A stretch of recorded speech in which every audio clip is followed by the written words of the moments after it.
Hi, everybody. Dick Vitale. Hey, make sure you listen, man, to Locked On Blue Devils with J.J. Jackson. He's awesome, baby. You are Locked On Blue Devils, your daily podcast on the Duke Blue Devils, part of the Locked On Podcast Network, your team every day.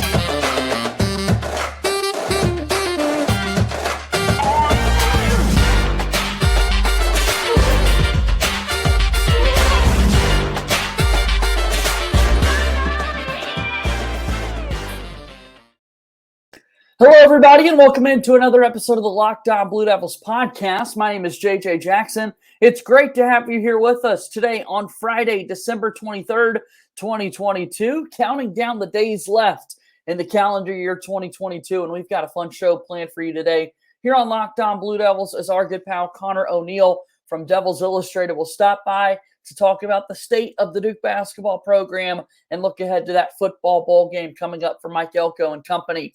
If you haven't done so already, please be sure to follow and subscribe Locked On Blue Devils for free wherever you get your podcasts. Also, check us out on YouTube each and every day for a way to watch the show daily. Your support on YouTube means the world to us as well. You can follow the program on Twitter at LO_Blue Devils, and I'm on Twitter at _JJ_Jackson_. Without further ado, we now bring on my good pal Conor O'Neill from Devils Illustrated. And Conor, you also are a site publisher for Deacons Illustrated. And so this is actually the perfect time to chat with you after the game we saw earlier this week between Duke and Wake Forest. It's always got to be fun for you in the job when the two schools play one another. It's interesting. You know, I take some flack from people that think I'm biased one way or the other. So I kind of take that personally because that means I haven't been doing my job very well if they think that I'm a Wake fan or a Duke fan. But it's knock two birds out with one stone. Yes, it is. But sometimes we're waiting there for the press conferences to start, and I'm staring at two basically blank Word documents, and I'm like, I got to write two stories, one about a team that won and one about a team that lost, and they're going to be two completely different perspectives, and it gets a little daunting sometimes, but those nights are easier than the ones where they're both playing at the same time, and I have to pick one or the other of what I'm going to actually pay attention to and what I'm going to be trying to keep an eye on during the media timeouts and stuff.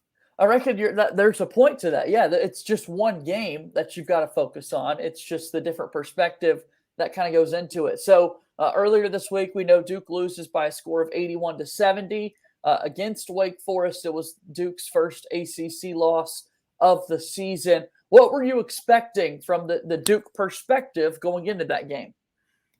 Man, I've got some egg on my face because I thought it was a great matchup for Duke. I thought it was a Wake team that was kind of hobbled. They got run off the court on Saturday at Rutgers. I thought Duke, coming off a 9-day gap between games, was going to come out kind of refreshed. We talked to some of the players in the week leading up to that break. I know Kyle Filipowski was one specifically who mentioned that Duke really wanted to hone in on the offensive end and cut down on turnovers. I think they still won the turnover battle against Wake, but it felt like Duke's turnovers were a lot more costly than Wake's were. Maybe that has something to do with the 3 for 15 they put up in the first half on threes. Some of those felt like turnovers. But I expected a completely different Duke team to be out there. And I think you can chalk that up a little bit to missing Dariq Whitehead and Derek Lively. But the way Duke played, and, those guys factor into the equation that we see for Duke down the line this season, but they haven't been the biggest pieces of the puzzle in the first 12 games. So I don't know how much you can really say, well, they were missing these two guys, that's why they lost. They lost because the team that was out there played just lethargic and low energy, just every lackluster, the L words out there to talk about taking an L. Everything was lacking. There's another L word. Yeah. It was not what I expected at all. I think more of a factor than Derek and Dariq missing the game because they were sick was I think Duke had some guys that played in the game that had been sick. I think there were guys that toughed it out and could be out there, but not at 100%. And I think we'll start to see that. I think the real evidence of that will be in the game on New Year's Eve against Florida State. Granted, that's kind of assuming that this next break is for them to get fully healthy, but I think that game will show us, okay, they were not at 100%. Even moving past missing the two guys they were missing, they were not anywhere close to what they were capable of being. It's a beautiful way to put it, Connor, because, you mentioned kind of going into this game, a big story is that, hey, right before the game's set to go, a few hours before, Duke announces that they are going to be without Dariq Whitehead and Derek Lively. And being a factor, being a part of the equation for the end goal within the season, they've got the much greater role than they have had through those first two games before. I haven't found a way to kind of break that down or say that the way I want to, and you just did that for us. I think that is so totally fair that in the grand scheme of things, it really isn't that big of a deal for this one Wake Forest game in particular.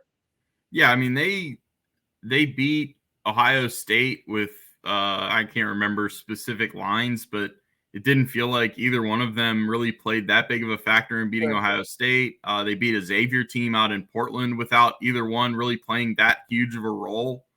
You need Derek for his interior defense, right? He's going to catch some lobs. He's going to dunk the ball. I think 18 of his 21 field goals this year are dunks, and I would estimate a high percentage of the 18 are, Jeremy or Tyrese or somebody like that floating it 13 feet into the air and him just landing with the ball through the hoop. But you need him out there defensively, and I think that's where you really saw, like, Wake threw a few lobs to their 7-footer under the basket, Matthew Marsh, and Ryan Young has given Duke so much this year, but Ryan Young is completely down to earth when he tells you that he is a under the basket, below the rim player. He has physical limitations. Down to earth, yeah. Yeah, we were talking to him about that a few weeks ago. I think it was before the Iowa game, maybe, and he had no restrictions on telling us about these things. That he knows that he has physical limitations, and he has to do some things to make up for those. But sometimes, you can throw the ball over his head and get a dunk. You can't do that against Derek Lively.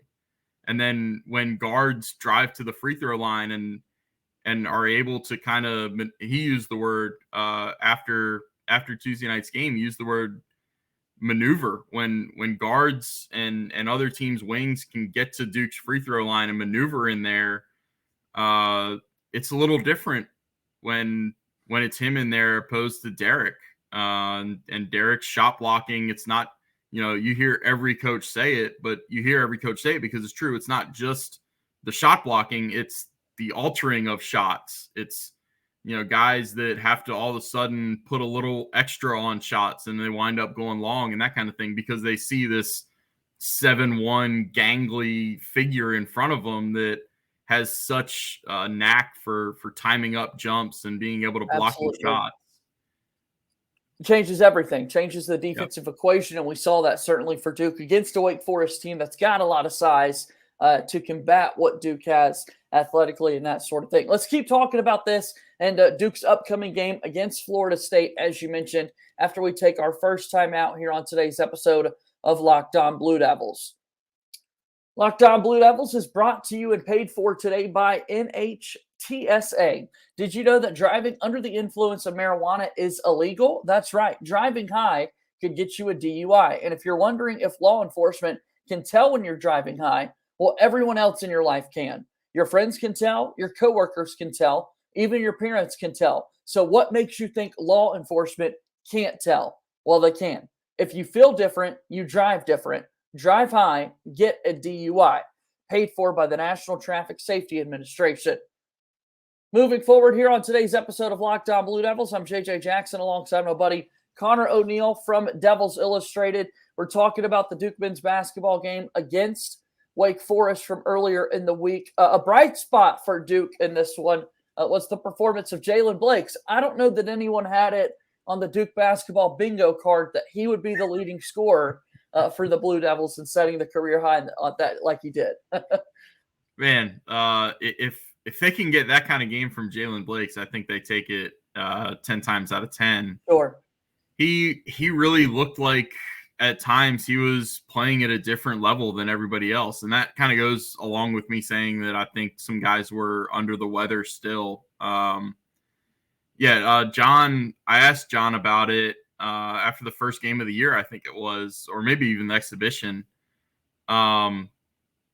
He basically told me it was a bonus anytime Jalen makes threes, anytime Jalen makes shots. Jalen is out there for his defense. He is out there to usually take the other team's point guard or primary ball handler, however you want to term it, and get them out of rhythm. He's got great length for a guard. He's, I think, 6'2 or 6'3, but it seems like his wingspan is 6'6 or 6'7. He's really got some great length, and he's thick in the upper body, so he's strong enough to kind of push some guys off the ball. He gives Duke a lot, and he's going to play for as long as he's able to give them the kind of defensive boost. But then when he goes out there and makes 3 threes and is kind of your spark plug offensively, man, that's such a boost. And you'll see it more, especially if the other guys have lackluster performances that carry over into the next few games. Yeah, I think that's the big thing. It's just trying to find these guys, the depth that you continue to build throughout the season. And when you do play a deeper bench, which Mike Krzyzewski wasn't always known for at Duke, it's got to be such a difficult challenge of putting all these pieces together night in, night out, because sometimes you're great, sometimes you're not. I think at any given night going into the season, you'd much rather have Jeremy Roach in the basketball game doing certain things than Jalen Blakes. But in a game like Wake Forest, let's be honest, the captain for the Duke Blue Devils, Jeremy Roach, was nowhere near himself.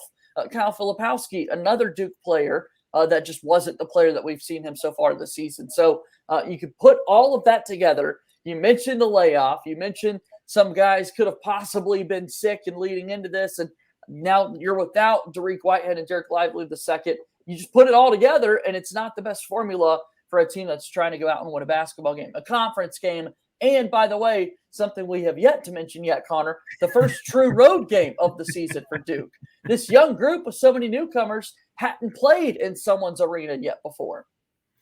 Yeah, I think one of my main takeaways from this game was this game showed why Duke is going to go to Arizona and play out in Tucson next year.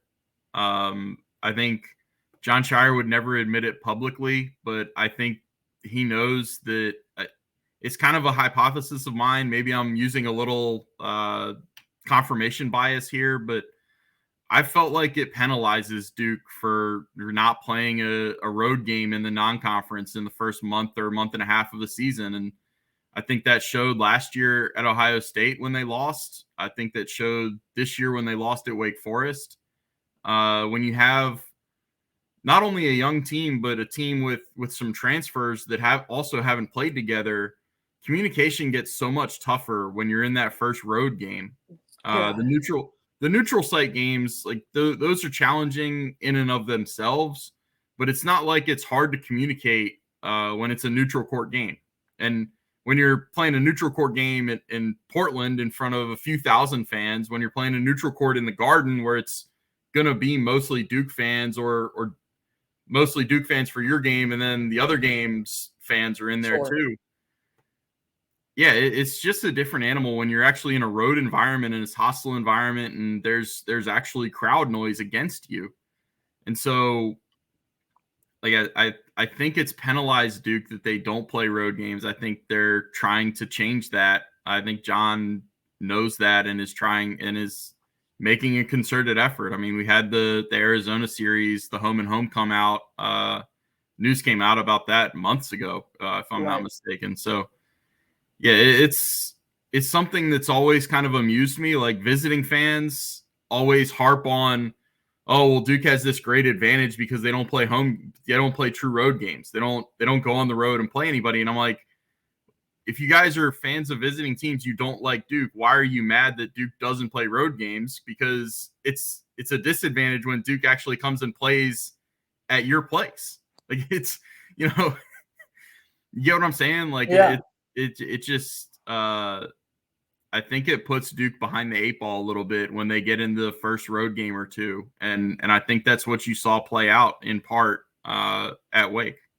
And now they're going to get a chance to go back on the road right into the new year, a trip to Raleigh to take on NC State. But, of course, before they do that, as you mentioned on New Year's Eve, a home game against a Florida State team that has been incredibly underwhelming so far this season. Another long layoff, however, from Duke. They play on December 20th earlier in the week. They do not play again until December 31st. How big can that have a factor into this? With the layoff looming, and then let's talk a little bit about that matchup, Connor. Yeah, they've got I don't know, if anything necessarily drastic has to change in the way they approached the past layover to the way they approach this one. Obviously, this one's a little different. You've got a massive holiday in there, right smack dab in the middle of it. So it'll be a little bit of a different approach in that regard. But yeah, I think you just keep working. John mentioned that they were also balancing finals in the last layoff. They won't have that to deal with. It's just basketball at this point. No classes to worry about. No papers. None of that kind of stuff that goes along with being a student athlete. The Florida State matchup. I mean, I'm such a big fan of Leonard Hamilton, and yeah. I was ready to say here they come last year, and then they had all those injuries that completely removed them from the equation in the ACC right after they beat Duke. Man, this year I don't know what to think of that team. And I watched them a couple of nights ago when they beat Notre Dame for a little bit of that, and that was a great game for them. I need to. I'm a little behind on my research here. I've been getting ready for football games, but I need to look up whether Baba Miller is going to be able to play because I know he was suspended for the first 16 games. Yes. And so I guess they played 14, so he's gonna be out for this one also. Well, that's a good thing for Duke. I mean, I saw people calling him like the next Florida State NBA prospect who's going to do big things. I love Caleb Mills and Matthew Cleveland. Their backcourt is great. I don't know why they've been losing because I thought they were so good. Right. They always have length. Like you can always count on a Florida State team to have length. So Duke will be neutralized in that a little bit because Duke usually is going to have more length than most teams they play in the ACC. It's going to be interesting. It's going to be, to me, Wake and Duke both play on that day, and I got a stringer to cover the Wake game before Tuesday night's game, and I was kind of bummed about that because I was thinking, all right, Duke is going to come out and handle Wake, and then they're going to handle this really bad Florida State team, and that's going to be more of a nothing game. Wake plays Virginia Tech that day, and that's a pretty big game for Wake and Virginia Tech. It's funny now that Duke lost that game on Tuesday night. It's kind of like there's some juice to their game against Florida State. Like there's some interest there. There's, now you've got to see, all right, how do they come off of this break after coming off the last one and kind of laying a dud at Wake Forest? Big question indeed, and we'll certainly see how that happens when Duke gets back into action on the hardwood, like we said here in just a little bit on December 31st against Florida State. Let's take one final timeout on the program today, and then we'll talk a little bit about the Duke football team ahead of their big bowl game coming up here as well. Locked On Blue Devils here today, and we do want to make sure you're aware of Locked On Sports Today. Again, thank you so much for making our program your first listen and first watch every single day. But make sure that you check out Locked On Sports Today. It's the biggest stories around the sports world in 20 minutes or less, plus instant reactions, game recaps, and Locked On's take of the day. Follow us on Twitter at Locked On Network. Locked On Sports Today, available on YouTube or wherever you get your podcasts. Winding down today's episode of Locked On Blue Devils, JJ Jackson alongside my buddy Conor O'Neill from Devils Illustrated. Before we get into the game, tell me a little bit about the website and what kind of content folks can find from you, Conor. Yeah, so duke.rivals.com is where I'm at for Duke coverage. Yep. Got a massive story because signing day was this week, and Duke brought in a massive class, 26 players for Mike Elko's first full class. Whew. Like I remember last year, he'd been on the job for maybe less than a week, and was up there talking about a class of about 20 guys that were coming in that had all been held together by the previous staff. So he talked earlier this week about how strong he felt connected to this class because they're the ones that committed to him as a head coach, right, and stuck with him as a head coach. This class was locked up by the first week in August, and most of them committed in June and July, and then they held with Duke through the season. Now, it helps when your season has a 5-win turnaround and you go 8-4 and you show that you can play with everybody on your schedule. But that's the story that's up there now. It's a big one and it's a good one, and got plenty of other stuff, talking about roster management in college football these days, previewing and covering Duke's games for basketball purposes. It's a busy time of year. It always is. Check it all out, duke.rivals.com. And then in addition to signing day, coming up on Wednesday here, we will have Duke in the Military Bowl taking on UCF. What intrigues you about this matchup, Conor? What are you expecting from this football game? I think it should be one of the more interesting bowl games. I think there should be a fair amount of points. I think Duke's defense will be healthier. They'll be a little stronger depth-wise on that side of the ball. They do have one big question mark in the middle. Shaka Hayward, I've put on my message board, is kind of day-to-day. He had a surgery after the regular season ended, and they're just not sure if he's going to be able to get back in time for the bowl game. So without Shaka in the middle, I mean, I can't remember if he was third team All-ACC or honorable mention, but he's an All-ACC performer this year. They'd really be in a bind without him. He's played so many good football games for Duke, and it was really rewarding to see him get recognized this year because he's been a good linebacker in the past on some pretty bad defenses. And then offensively for Duke, I think you're going to see an efficient offense. I think this is a team that they might get Jacob Monk back. He missed the last few games on the offensive line. They might get Eli Pankel back. He got hurt, I think, at Miami and missed the last month of the season. Those guys will help an offense that was already clicking at a pretty high rate by the end of the season. I think 34 points in that game against Wake Forest to close out the year at 8-4. And then it's Mike Elko talked about how the bowl is not as much of a springboard into the next season as sometimes people make it out to be. This is just its own entity.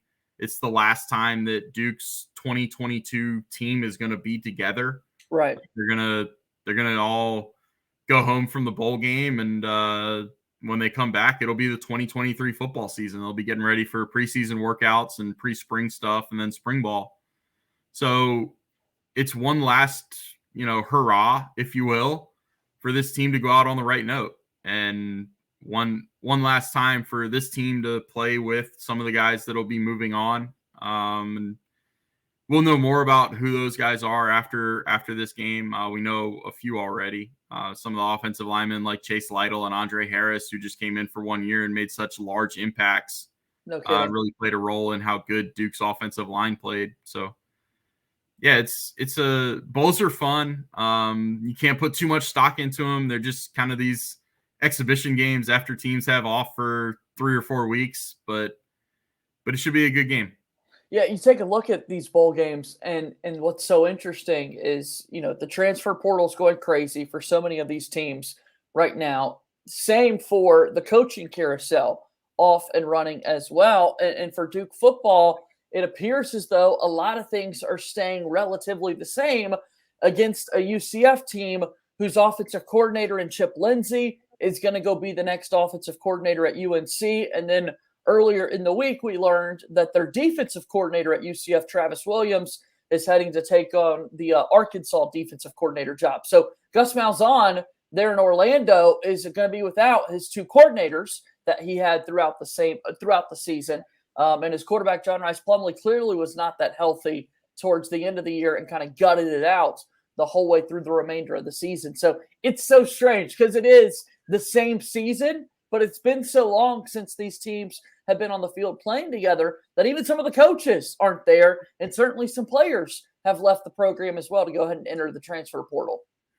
Yeah, and the important thing to note on UCF's coordinators, not to take anything away from Chip Lindsey, Duke will certainly see him in 2023 and perhaps moving forward, but Gus Malzahn is their play caller. It's not a traditional sense of the offensive coordinator being the play caller where, Gus Malzahn is an offensive genius. He calls their plays. It feels like it's a bigger deal that UCF is also without their defensive coordinator. I know you just mentioned his name. I've forgotten it already. Travis Williams. That's a big deal. It's a big deal that UCF's top receiver, I think, is Ryan O'Keefe. He's in the transfer portal. Their number 2 tackler, all the names escape me these days. It's all good. I could probably tell you more about Mizzou's football team at this point. Their bowl game is before Duke's. And I will admit, Connor, it does help. Once again, as my listeners well know, as you know, I'm an Auburn alum, so many of the UCF connections with Gus Malzahn are easier for me to come up with. And Ryan O'Keefe is heading to Boston College in the transfer. Oh, wow. So he's going to stay. He's going to stay in the ACC or move to the ACC, I guess, and be a part of the league there in the future. So, but yeah, I think the big picture here, big point is that there just are so many moving pieces when you've got bowl games that are taking a while to get there. And then, let's remember the fact that we've got a national champion left to be crowned still for the 2022 football season. It's always been a little strange that you got to wait so long for the action to get going. It is. And just the moving parts aspect of things, it almost doesn't really apply to Duke at this point. Duke has had 3 players either enter or declare that they're entering the transfer portal, and that's Darryl Harding Jr., Tony Davis, and Rocky Shelton II. And look, those 3 guys played football for Duke. They're not just walk-ons who are only going to on a handful of special teams plays. They played meaningful snaps at Duke, but they're 2 deep guys. They're not starters. Duke is going to have a pretty full assortment. It's been a pretty tame offseason. That kind of is what happens when guys enjoy playing together. You see guys like Jamion Franklin and Dwayne Carter, the interior duo on the defensive line, both announced that they're coming back to use their final seasons of eligibility. What I've thought is the biggest thing is they've kept the coaching staff together to this point. And the coaching carousel is kind of winding down. And so keeping that all together is a big thing so far. The one caveat there is, I was talking to somebody about this earlier in the week, was, it's dying down now, but then who's to say in about 3 weeks when it's the NFL's Black Monday that somebody's going to fire their coach and hire Jim Harbaugh, then Michigan's going to need to hire a staff, then whoever leaves to go to Michigan is going to need to hire a staff. It's just, it's going to spin up again. But to this point, Duke has done a great job in being able to keep the staff together. And I think that's the one where I kind of had my eye on. Like, does anybody try to come in and maybe take Ishmael Aristide, the cornerbacks coach? Jess Simpson, the defensive line coach, has an outstanding pedigree. Kevin Johns, the offensive coordinator. I mean, it's no secret. It's not there's not, people in college football are pretty smart. They can see that this Duke team went from 3-9 to 8-4. Riley Leonard went from Gunnar Holmberg's backup to possible all ACC quarterback. Got to score points to win the game, and the offense did that.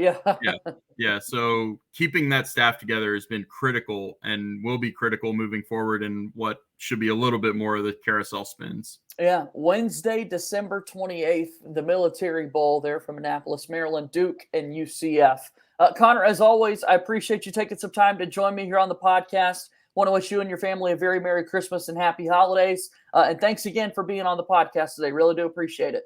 Thanks, JJ.